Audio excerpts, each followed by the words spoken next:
Señor les bendiga. Amén. Hablemos en esta mañana acerca de una iglesia llena del Espíritu, unidad, generosidad y poder. Hechos capítulo 4, versículos 32 al 37 dice: todos los creyentes eran de un solo sentir y pensar. Nadie consideraba suya ninguna de sus posesiones, sino que las compartían. Los apóstoles, a su vez, con gran poder seguían dando testimonio de la resurrección del Señor Jesús. La gracia de Dios se derramaba abundantemente sobre ellos, pues no había ningún necesitado en la comunidad. Quienes poseían casas o terrenos los vendían. Llevaban el dinero de las ventas y lo entregaban a los apóstoles para que se distribuyera según la necesidad de cada uno. José, un levita natural de Chipre, a quien los apóstoles llamaban Bernabé, que significa hijo de consolación, vendió un terreno que poseía, llevó el dinero y lo puso a disposición de los apóstoles. La iglesia primitiva es frecuentemente idealizada como una comunidad perfecta. Y más cuando uno lee esta descripción comunitaria que hace Lucas. ¿Te fijaste en esta porción de la Escritura, en la declaración que dice, no había necesitados entre ellos? ¿Puedes recordar este asunto de que estaban unidos, que no consideraban sus propiedades como de ellos y que vendían y compartían con los necesitados? Y tú, cuando piensas en esto o lees esto, dicen, no lo puedo creer. Es una utopía. Pero realmente Lucas no está presentando una comunidad de fantasía. No está presentando una iglesia desde la utopía, ¿no? Porque Lucas nos dice nada más al entrar al capítulo que sigue a este, el capítulo 5, que también en la iglesia había miembros que eran fanfarrones, que querían aplausos, que mentían al Espíritu Santo. Y si sigues al capítulo 6, te darás cuenta que dice que había una queja fuerte de aquellos judíos de habla griega porque sus viudas, sus desamparadas, no estaban siendo asistidas en la distribución diaria de alimentos que daba la iglesia.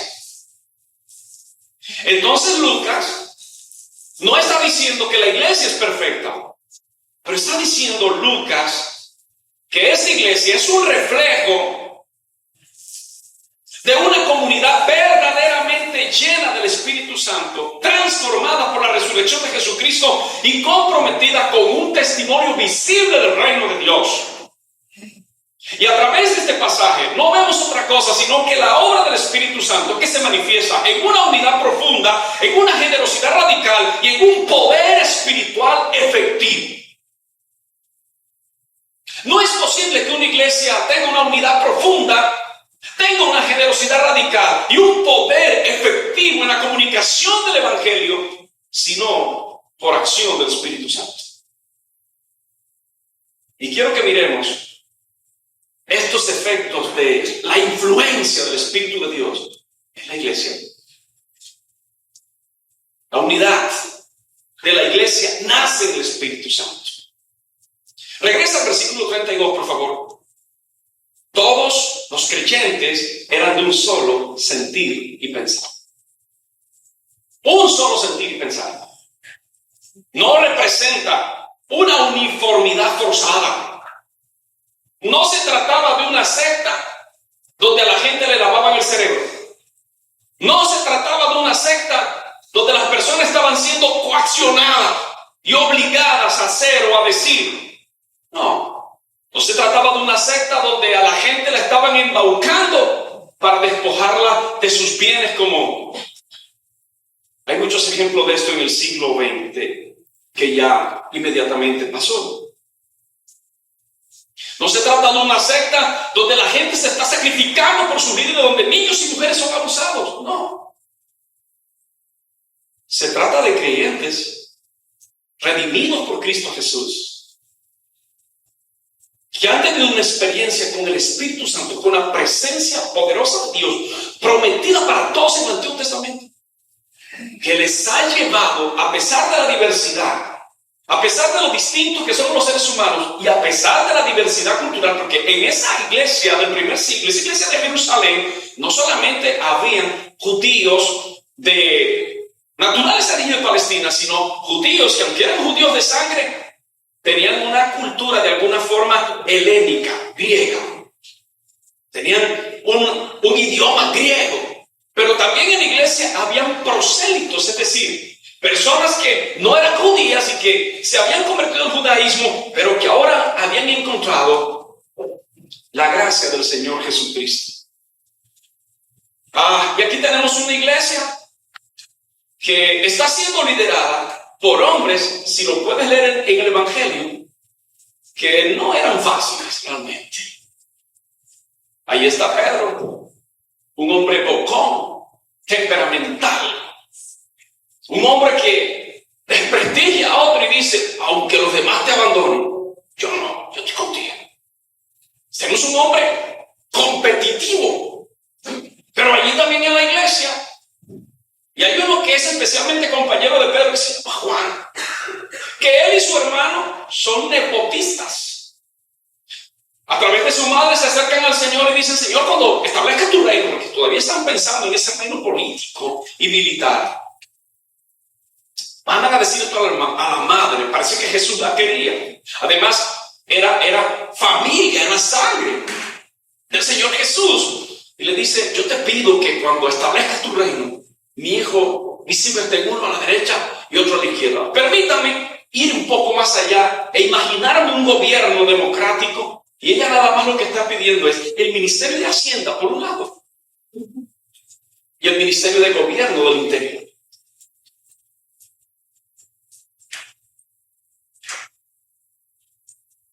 Aquí tenemos a unos discípulos que cuando vinieron las madres y los padres con los niños, porque Jesús les atraía, ellos estaban diciendo, no queremos muchachos aquí en el culto con Jesús. Chao. Pero ahora tenemos unos hombres y unas mujeres que la Escritura dice que son de un solo cardía y un solo psique. Bueno, de una sola manera de pensar, que tienen una unidad forjada por el Espíritu, que tienen una coinonía, una comunidad cristiana, que es fruto de una experiencia común de la gracia, donde todos entienden que han sido perdonados por el favor de Dios que nadie merece. Así que aquí no encontramos un sistema social impuesto. Como dije, no encontramos aquí un espíritu de secta. No hice referencia a un demonio, sino más bien a la dinámica de las sectas. Esa unidad es obra del Espíritu Santo. ¿Y por qué es obra del Espíritu Santo? Si ustedes se fijan, por favor, en la parte final del capítulo 4 de Hechos, se darán cuenta que cuando están siendo perseguidos, oran al Señor en la adversidad. Y dice que otra vez todos fueron llenos del Espíritu Santo. Vale la pena aquí recordarle a la iglesia e instruir a otros por primera vez que este asunto de ser lleno del Espíritu de Dios es ser controlado por el Espíritu de Dios, ser influenciado por el Espíritu de Dios, ser energizado por el Espíritu de Dios, ser capacitado por el Espíritu de Dios para vivir de una forma coherente con el reino de Dios y para servir. Tú sabes que la gente funciona porque está lleno de conceptos, de ideas, de códigos, controlado, influenciado por un líder o algo así. La influencia de una iglesia verdadera no está en su líder humano, sino en el Espíritu Santo. Pero es lo que tú notas en el Pentecostés, cuando el Espíritu de Dios es derramado. En esa ocasión de una forma increíble, que hasta evangelizaron de manera sobrenatural en otros idiomas. Así que lo que aquí tenemos, lo que aquí nos está presentando Lucas, es que esta unidad de la iglesia ese deseo de procurar el bien de todos, ese deseo de no solo pensar en los intereses personales, sino de ver a los demás como superiores a sí mismo, que significa tratarlos con dignidad, como hijos de Dios, como redimidos del Señor. Es un asunto del Espíritu Santo y no es una invención idealista. Podemos ver que esta unidad de la iglesia, en la diversidad, este amor de la iglesia, este interés común en que a todos les vaya bien de la iglesia, es una anticipación escatológica del reino de Dios. Es decir, es un anticipo de lo que veremos cuando Dios haga cielo nuevo y tierra nueva. Tendremos una unidad. Para ser una nación fuerte se necesita una nación unida. Una nación que tenga política de Estado.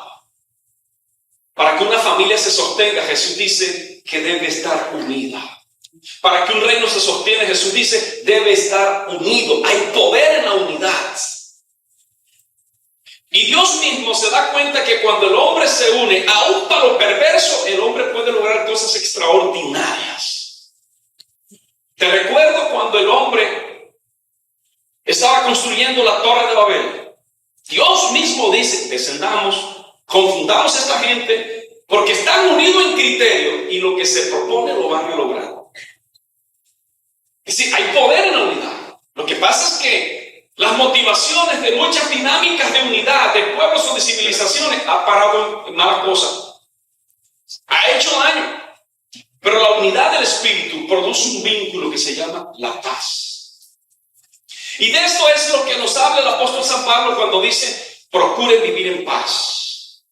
Estén unánimes. Y te recuerdo lo que dice el capítulo 2 de la carta de Pablo a los filipenses, cuando dice que en ustedes esté el mismo sentir, es decir, el mismo corazón y la misma mente que hubo en Cristo Jesús, que siendo Dios, no se aferró a eso, sino que vino su misión, murió en la cruz, nos trajo a Él, nos reconcilió con Él, nos trajo perdón. Lo que describe Lucas entonces no es una utopía, es la dinámica del Espíritu, natural para Él, sobrenatural para nosotros. Y quiero decir que hay una gran diferencia entre la unidad de la iglesia con aquellas aspiraciones de unidad judía o del judaísmo y de la filosofía griega. Permítanme hablar un poquito de esto, espero no cansarte. Habían grupos en el judaísmo como los esenios que se unían, vivían en cuevas, renunciaban a los placeres, tenían comidas en común y todo ese tipo de cosas, pero era algo forzado sobre la tristeza, sobre la angustia. A veces los líderes judíos influenciaron con movimientos fuertes, obligando a pelear batalla, pero por obligación. Y aunque hay similitud con esta unión de la iglesia, no es exactamente lo mismo, y ya te diré dónde radica la diferencia. Pero también la filosofía griega hablaba de unidad. A los que les gusta leer algunas basuras que sirven, La República de Platón, y Platón es el filósofo de las ideas. En La República de Platón, en ese libro, Platón habla de un estado ideal, de un estado unido, donde se ayuda al pobre necesitado. Bueno, no es basura, solo que no tiene la influencia del Espíritu Santo. Esa es la cuestión. Y el punto entonces es el siguiente. Lo que diferencia es un movimiento de unidad judía y esas utopías griegas de la unidad, y aún de Occidente actualmente, es que la unidad de la iglesia es un asunto del Espíritu Santo, no es un asunto de motivaciones humanas. Esa pasión por el bien común, esa pasión por ayudar a la gente, esa pasión por mostrar a Cristo es obra del Espíritu de Dios. Y quiero decirte que una de las fracturas y de las cosas tristes del cristianismo hoy es que hay tantas denominaciones y su razón ha sido la satisfacción de ideales de ciertos líderes. Y que mucha gente que hoy enseña teología y Biblia y algo de cristianismo responde a una agenda denominacional y no hay un compromiso con el texto bíblico. Lo tuercen de forma muy sofisticada y con argumentos creíbles para sujetarse a una agenda. Y este tipo de agendas eclesiásticas y denominacionales, una de las cosas que hace es que muestra una iglesia que no está unida, que no ama, que no se respeta. De tal suerte que hay comunidades de fe que rechazan el liderazgo de la mujer en la iglesia, que para ellos es inadmisible que adoren en un culto donde las mujeres pueden predicar, enseñar o adorar. Aunque no es una doctrina medular de la salvación, ellos no pueden con eso, no se puede hacer oración en conjunto. Imagínate, en la universidad donde yo estudié, alguna vez le hacen una pregunta al profesor, estamos estudiando teología histórica, una cosa de esa, y le preguntan si era posible hacer iglesia entre hermanos que creen que se pierde la salvación y entre hermanos que creen que no se pierde la salvación. Entre, no voy a decir las escuelas, esas teológicas técnicas, sino solamente eso. Y vi a ese afamado profesor decir que no.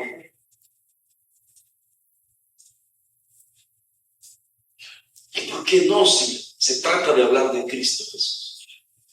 Lamentablemente, desde nuestro defecto moral y de nuestra pecaminosidad, entendemos y enseñamos la Biblia. Yo quiero que hoy quede algo en tu corazón, entre otras cosas importantes. Quiero que sepas que cuando uno es cristiano, es alguien lleno realmente por el Espíritu Santo.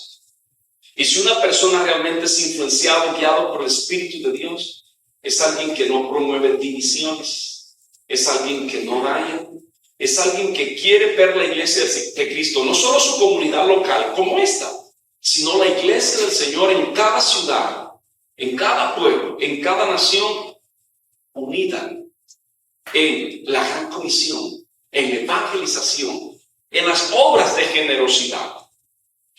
En una cultura marcada por el individualismo, la iglesia está llamada a vivir una unidad espiritual que trascienda las diferencias raciales, sociales y generacionales. ¿Se está escuchando esto?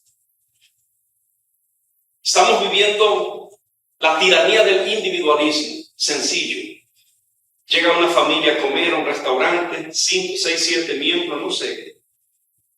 Lo que tristemente muchas veces acontece es que en vez de estar compartiendo y hablando, cada uno está en su dispositivo electrónico. A veces quiere contarle un problema a alguien y mientras te está escuchando, está viendo su teléfono. Y tú te preguntas si te está escuchando.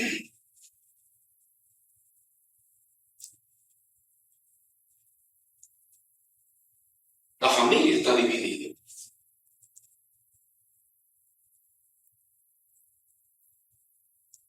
Los intereses personales por encima del interés de todo están produciendo un daño increíble, tristeza, angustia. Nosotros como iglesia del Señor somos la nueva humanidad. Somos la opción más saludable, realmente saludable, que tiene la sociedad. En esta congregación de fe, nadie debe sentirse más o menos por su origen étnico o porque ha prosperado mucho. Las sillas que tenemos aquí todas son cómodas. Y puede estar sentado allí un empresario influyente al lado de una persona que gana el salario mínimo. Una persona anciana con una persona joven. La iglesia debe traer a la sociedad es por la unidad. Entiendo las estrategias que tenga la iglesia para alcanzar empresarios o para alcanzar profesionales o para alcanzar personas que están en vulnerabilidad. Entiendo distintas dinámicas que se hagan o para alcanzar determinado grupo de acuerdo a su edad. Pero lo que realmente va a atraer la gente a Dios es el amor comunitario de la iglesia, es el abrazo, es la sencillez. Voy a contarte una cosa. Imagínate que antes de predicar en el primer servicio, yo llegué y ayer tuvimos una jornada fuerte enseñando a hombres Y uno de los hombres que estuvo en el retiro me dijo, pastor, gracias. Solo me dijo eso y me sentí como energizado, con fuerza para hoy enseñar aquí.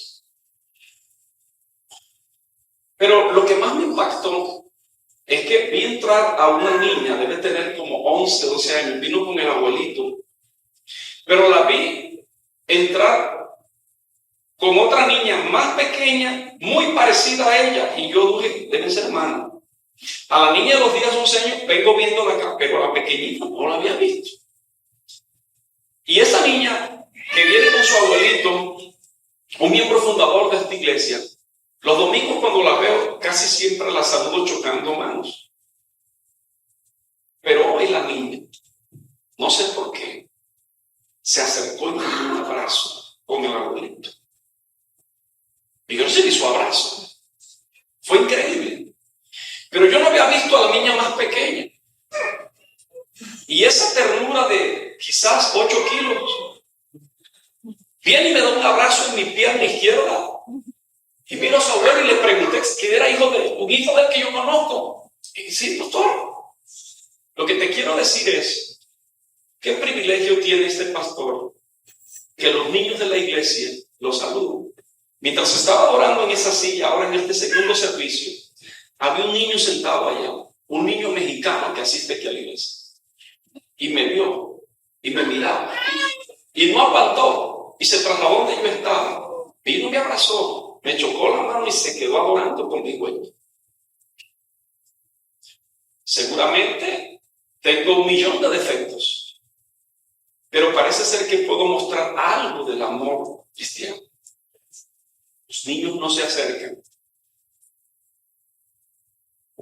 tan fácilmente. Lo que trato de decirles es la forma como vamos a impactar positivamente nuestras propias familias, a pesar de las dificultades. Cómo vamos a impactar la sociedad, cada esfera de la sociedad, es mostrando la unidad cristiana en el vínculo de la paz, que es una obra del Espíritu Santo. Ore conmigo. Santo Espíritu de Dios, suplicamos tu poder y gloria en nuestro carácter, en lo profundo de nuestro ser interior. Provoque en nosotros generosidad, provoque en nosotros amor y un genuino interés por el bien de todas las personas. Amén. Y quiero decirte que esta unidad es lo que refleja que somos una comunidad cristiana reconciliada con Cristo. Y no simplemente un grupo de personas que se reúnen en domingo.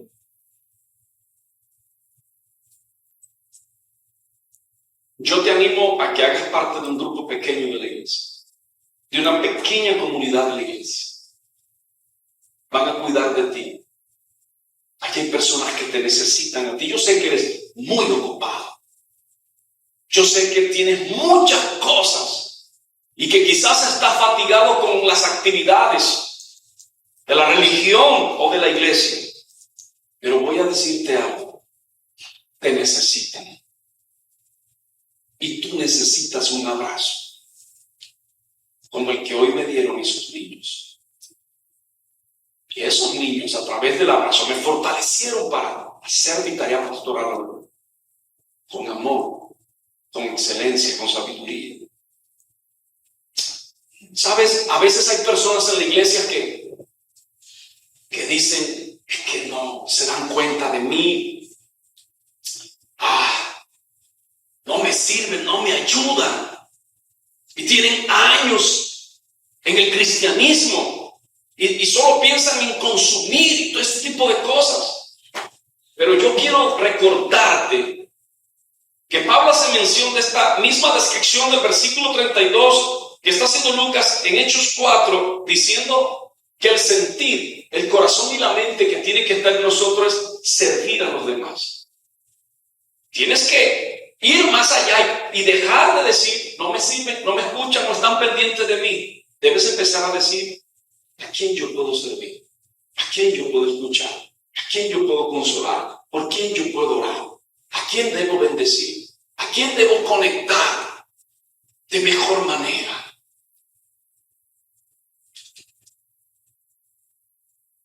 Nadie aquí tiene que sentirse excluido por sus pecados. Nadie aquí tiene que sentirse excluido por sus fallos. El asunto es que nos entendemos como receptores del favor inmerecido de Dios, por el cual hemos sido perdonados en Cristo Jesús. Y eso es lo que tenemos que dar a los demás. Que de nuestra boca solo salgan palabras como medicina, que sanemos, que ayudemos a la gente. Pero también debemos mejorar nuestra actitud en las reuniones y celebraciones de la iglesia. Debemos mostrar unidad en la adoración. Se trata de Dios. Los cultos en una iglesia no deben diseñarse por una razón antropológica litúrgica. Los cultos en la iglesia deben estar centrados en Dios. Se trata de Dios, no de nosotros. Con tal o cual música, con tal o cual lenguaje. No, se trata de Dios. Entonces, si se trata de Dios, la actitud que todos tenemos que tener en el culto no es una actitud de desdén, es concentración, es humildad, es adoración, es postración, es celebrar su presencia, su gloria, su majestad. Cuando la sociedad nos vea unidos en adoración, unidos en alabanza, unidos en compasión, unidos en el amor por la palabra, en el amor por el prójimo, nuestros templos serán insuficientes para albergar tantas personas, porque a través de nuestra actitud sus almas serán satisfechas.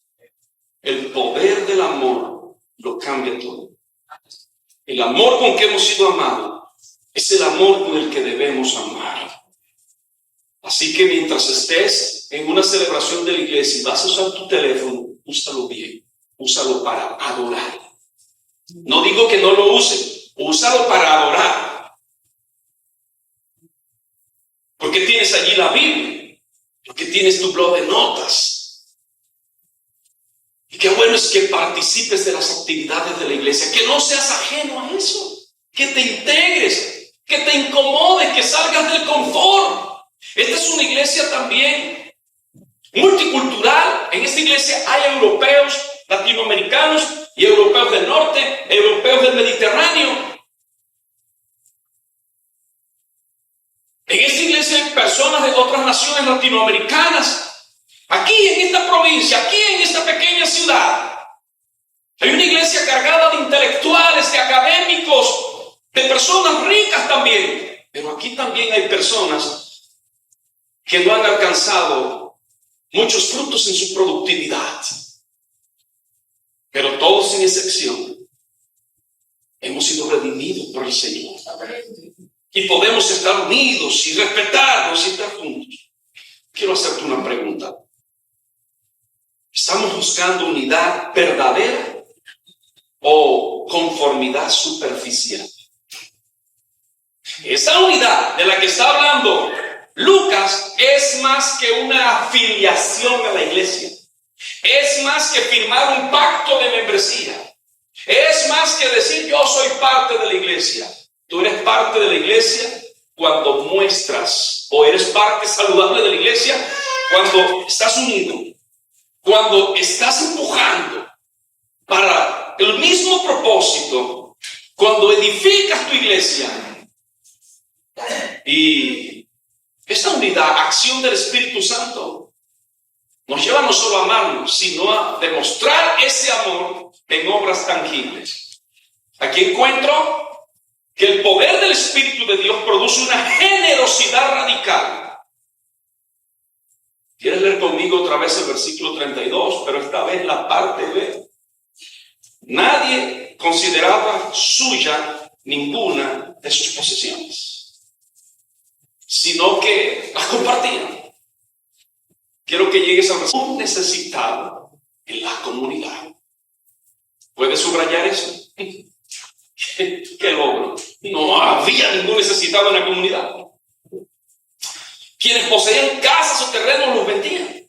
Llevaban el dinero de las ventas y lo entregaban a los apóstoles para que se distribuyera según la necesidad de cada uno. La renuncia a la propiedad privada, en esta descripción que está haciendo Lucas, en estos hechos reales, no es una obligación legal. La renuncia a la propiedad privada aquí no es una política de Estado. No es una forma de comunismo ni de socialismo. ¿Qué es entonces? Una expresión espontánea de amor cristiano, producida por el poder del Espíritu Santo. La generosidad de esta gente, y es generosidad, por consiguiente, es voluntaria, motivada por la gracia, por haber sido perdonada. Aquí tenemos ahora, de forma macro, lo que vemos de manera micro en el mismo Lucas, pero esta vez en su primer tomo, capítulo 8 de ese Evangelio, versículos 1, 2 y 3. Y dice que muchas mujeres de las que habían salido espíritus malignos y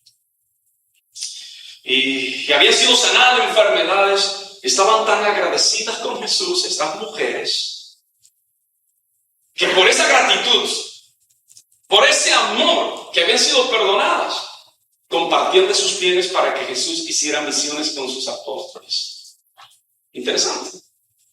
Y ahora Lucas lo presenta de manera macro. No está diciendo que unas cuantas mujeres, fantásticas las mujeres. Deberíamos sentirnos avergonzados los hombres, pero también más bien maravillados los hombres y copiar el ejemplo, porque las mujeres muchas veces tienen iniciativa y son las que marcan los patrones y luego los hombres los hacemos. Por ejemplo, el retiro ayer de hombres lo organizaron unas mujeres.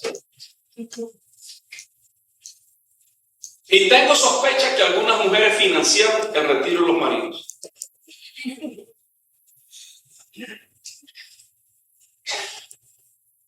Un aplauso a las mujeres.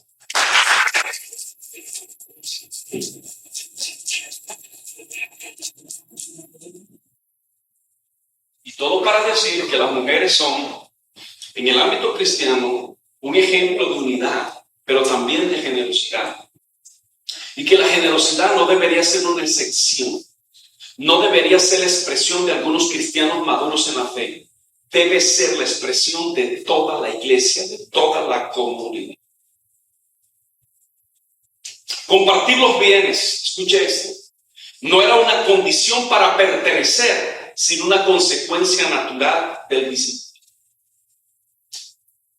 El asunto no es, primero haz esto y te consideramos miembro de la iglesia. No, en razón de que soy miembro de la iglesia, por acción del Espíritu Santo, entonces soy generoso. Soy generoso. La cuestión es así. Un verdadero cristiano es alguien que regularmente está lleno del Espíritu Santo. Siente un amor incondicional por los demás y es generoso con lo que tiene. Esta disposición, por supuesto, era algo excepcional y situacional, pero es profundamente significativa. ¿Saben por qué? Porque es una señal de la libertad frente a las posesiones. Esta dinámica de generosidad me encanta porque vemos que se supera a Mamón. ¿Y quién es Mamón? El dios dinero. Y Jesús dice que tú no puedes servir al dinero y a Dios al mismo tiempo. Así que aquí tenemos una comunidad de fe que no solo articula el evangelio, sino que expresa el evangelio de manera práctica a través de su generosidad. La generosidad en un cristiano dice que todo se lo debe a Dios, que lo ha recibido por gracia, que su fortaleza y seguridad no está en lo que retiene, que el poder que tiene para hacer riqueza es un asunto de Dios, es obra del Espíritu Santo. Esta práctica manifiesta la transformación social del evangelio y nos recuerda que los creyentes no se concebían como dueños, sino como administradores del reino de Dios. Yo quiero repetir eso. Esa práctica de generosidad nos está diciendo que el evangelio en acción transforma. que el cristianismo, cuando es auténtico, puede sacar las sociedades de la pobreza. Y daré ejemplos de eso. Pero me permite ver que el cristiano maduro, el cristiano lleno del Espíritu Santo, no se considera dueño de lo que tiene. Ustedes leyeron conmigo, no consideraban sus bienes. Entendían que eran administradores del reino de Dios. Repito, aquí no hay una doctrina política comunista ni socialista, ni hay una doctrina torcida sectaria que diga que tú no tienes que tener propiedad privada, que tú no tienes que prosperar. No. Ok, tenemos que igualarnos todos en pobreza. Jamás, eso contradice la Biblia. La Biblia habla de dones y talentos repartidos a cada uno según su capacidad, y Dios espera de ti fidelidad, pero también generosidad. Fidelidad trabajando, produciendo, pero también generosidad. Una de las metas de enriquecerse, de prosperar, es ser generoso. Así que esta porción de la Escritura sirva para que entendamos que el poder del Espíritu nos puede dotar de tener tanto para seguir siendo generosos. Voy a decirte esto: con la reforma de Martín Lutero pasó algo extraordinario, para que entiendas el impacto social del cristiano lleno del Espíritu.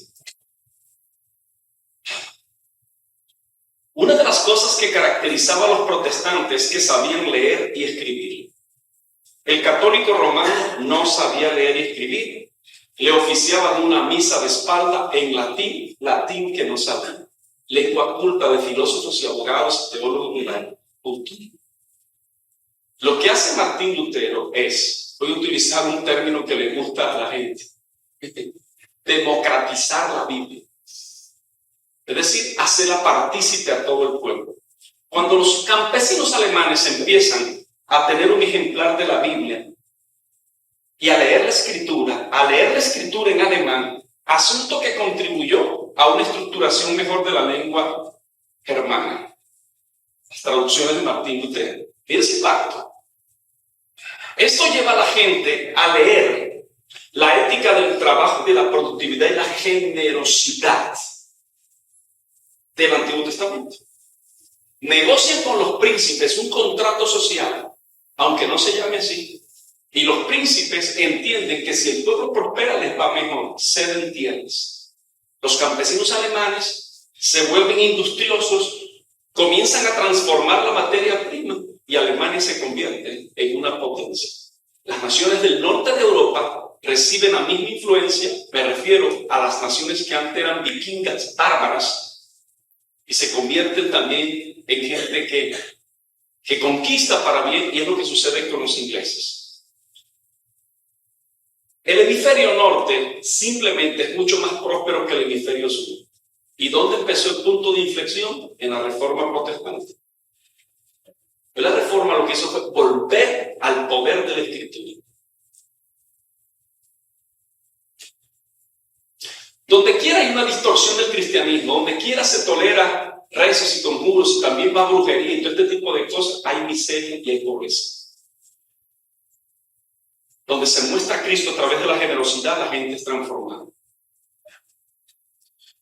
Bueno, yo tengo un sueño, dijo Martin Luther King. Yo sigo con un sueño. No sé por qué anhelo tanto que esta iglesia sea una iglesia de miles y miles de personas redimidas, pero así, llenas del Espíritu, unidas, que aman y que muestran generosidad con gente de la iglesia, con gente de fuera de la iglesia. Y qué magnífico sería que esta iglesia se convierta en una mega iglesia, sea o no yo el pastor, pero ojalá el Señor me concediera ver eso, y que pudiésemos comprar terrenos aquí en la ciudad, y que los miembros de esta iglesia, 10,000, 15,000 miembros, demos ofrenda, construyamos casas, y los demos a las personas sin dar un centavo. Qué hermoso sería que pudiéramos influenciar en las políticas de Estado. Y no necesita ser socialista para esto. Y como política de Estado ocurriera que cada colombiano debe tener una propiedad, una casa, donde no pagar arriendo, este tipo de cuestiones, y que sea intransferible.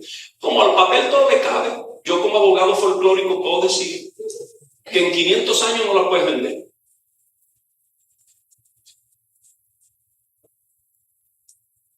Quizás acabo de decir una barbaridad, pero una barbaridad con amor, con utopía. Los cristianos tenemos el poder de Dios para transformar no solo espiritualmente la sociedad, sino socialmente. Escuelas, colegios. ¿Por qué no podemos? Yo me quedo aterrado de ver a unos profesionales de aquí de la iglesia, cómo piensan, cómo hablan. Yo los miro y yo no sé si ellos entienden como yo los entiendo y se ve lo que yo puedo ver en ellos. Yo digo, de verdad estoy escuchando a un hombre increíble aquí. A una mujer maravillosa. Cuando yo veo a las parejas jóvenes de la iglesia, yo estoy lleno de tanta ilusión. Me perdona la gente vieja. A ustedes los amo. Pero mi energía lo va a hacer invertir en ustedes mucho. Mis oraciones por ustedes, bebemos café, hablamos y ustedes fueron lo que iban a hacer. No. Podemos ser renovados y ser tan fuertes como nosotros. Pero la verdad es que la prioridad es la próxima generación. Y yo sé que los viejos aquí no están enojados con el pastor Marco. Yo sé que me apoyarían orando, invirtiendo para que pasen cosas tremendas. Necesitamos recuperar esta visión. Nuestras posesiones son para bendecir. Puedes escribir eso. Tu salario, tu dinero, tu empresa, lo que sabes, lo que tienes es para bendecir, no para retener. No es un discurso político, es la posición de la Biblia. Vivimos en una sociedad de grandes desigualdades.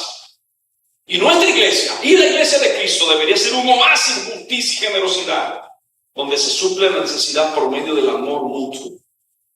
No seas más indiferente cuando te inviten a la campaña Toma tu lugar y da cosas de aseo para las personas que están privadas un poco. Yo no creo que te arruines por dar una pastica de un café. No se trata solo de ti. Estás aquí en la tierra para servir. Tu dinero, tu poder, tu conocimiento es para servir. ¿Estamos dispuestos a ver nuestras posesiones como instrumentos del reino de Dios? Quiero salir de este punto, pero no sin antes decirte que me encanta cuando Pedro está aburrido, que no pescó nada, está remendando redes, los otros discípulos están en la misma cosa, y el Señor Jesús y Dios, porque Jesús es Dios, a veces nos pide una cosa cuando uno está tan fatigado y tan cansado y tan que ya uno no quiere saber nada. Y a veces uno dice, Señor, pero búscate otro. Haga la cosa. Y le dice el Señor a Pedro, ¿me prestas tu barca? No dijo préstame la barca. Acérqueme la barca. Y tomó la barca como un púlpito flotante. Qué innovación del Señor. ¿Eh? Qué creatividad. Y desde el púlpito flotante, no predicaría yo así. Habla a las multitudes. Lo que Pedro tenía, lo puso a disposición del reino. No voy a decir que sea una doctrina lo que aconteció después, pero sí sé que Dios recompensa a quienes son generosos. Después le dijo, Pedro, póngame para adentro. Después que está cansado, póngame para adentro. ¿Y qué vamos a hacer allá? Viene la red. Yo imagino a Pedro viendo a Jesús, bueno, este es como carpintero, pero este de pescado no sabe nada. El final de la historia es que boga para adentro y hay una pesca milagrosa. Mira, nunca vas a superar a Dios en generosidad. Nunca. Nunca. Tú puedes celebrar eso. Bueno.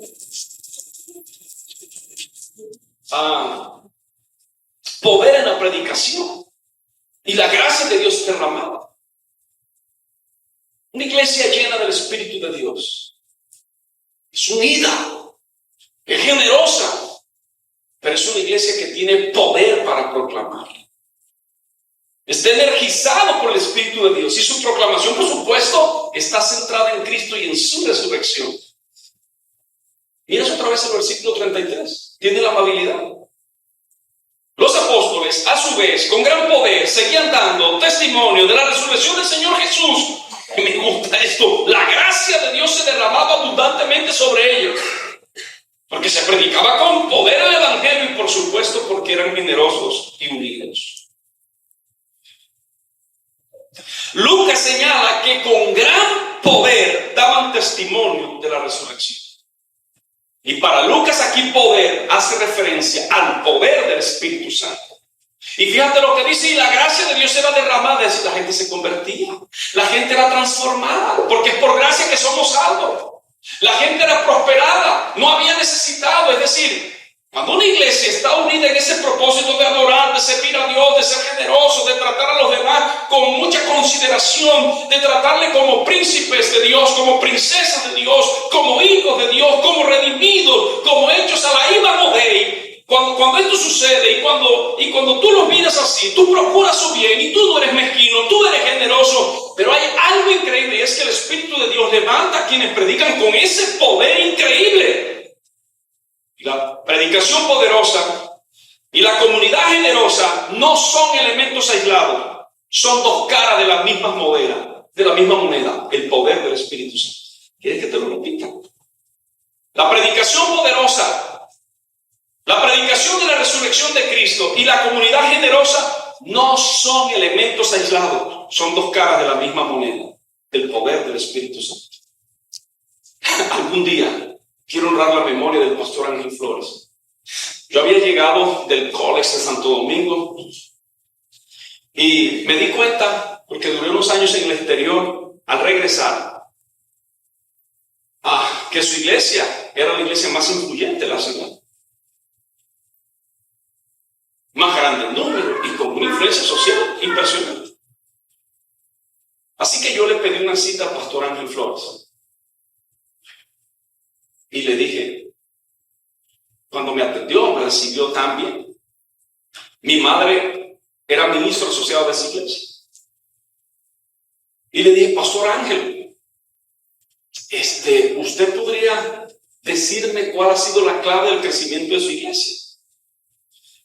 Apenas tenía unos meses de haber sido establecido como pastor de esta iglesia en formación por el Concilio de las Asambleas de Dios.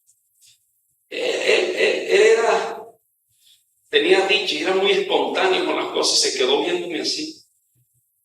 Y me dijo, pero bueno, ¿y tú no fuiste el que estudiaste en el seminario? Tú debes saber.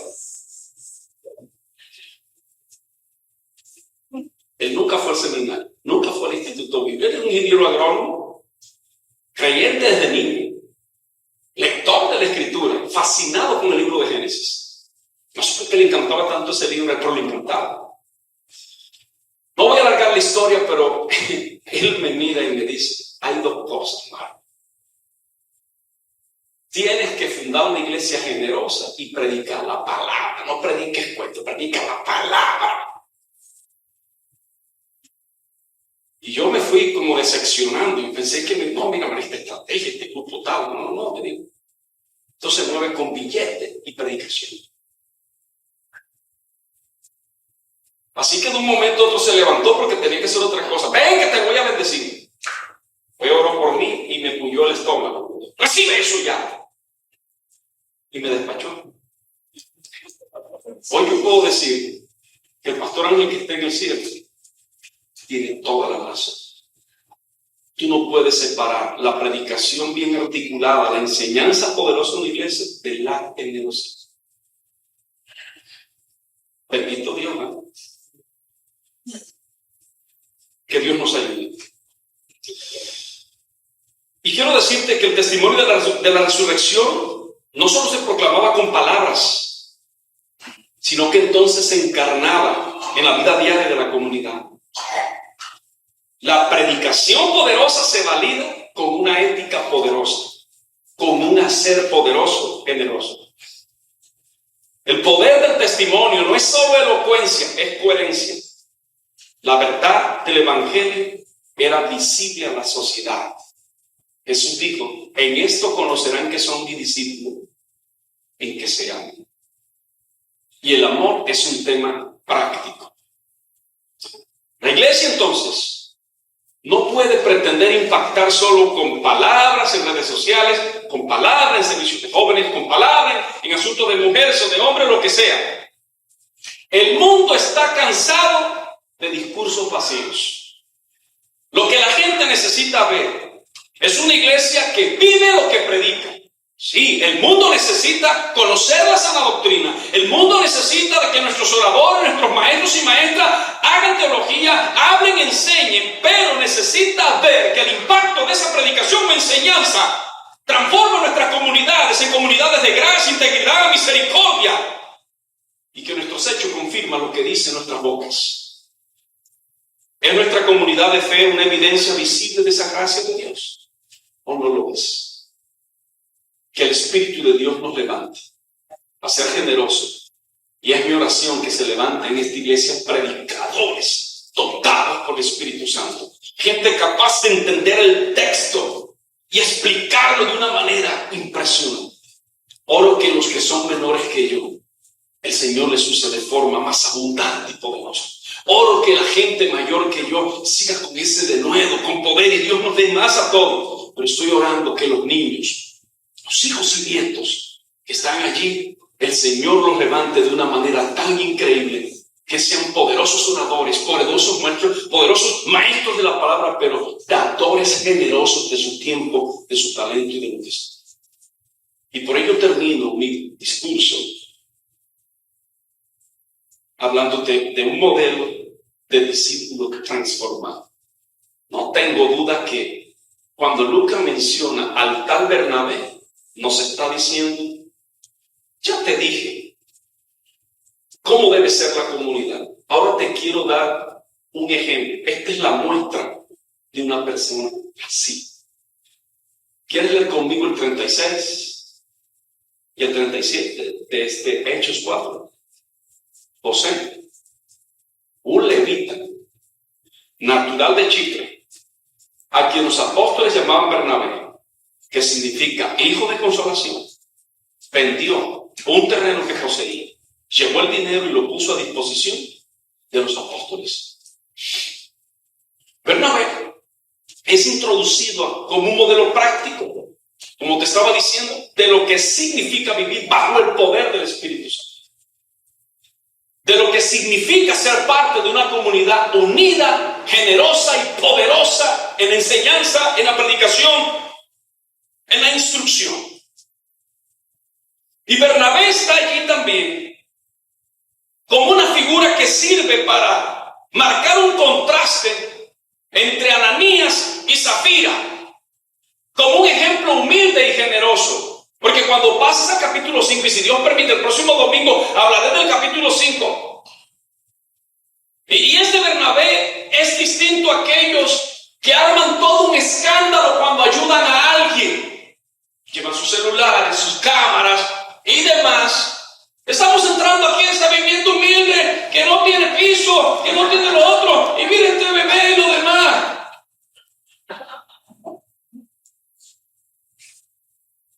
Con diseño de sonrisa y todo.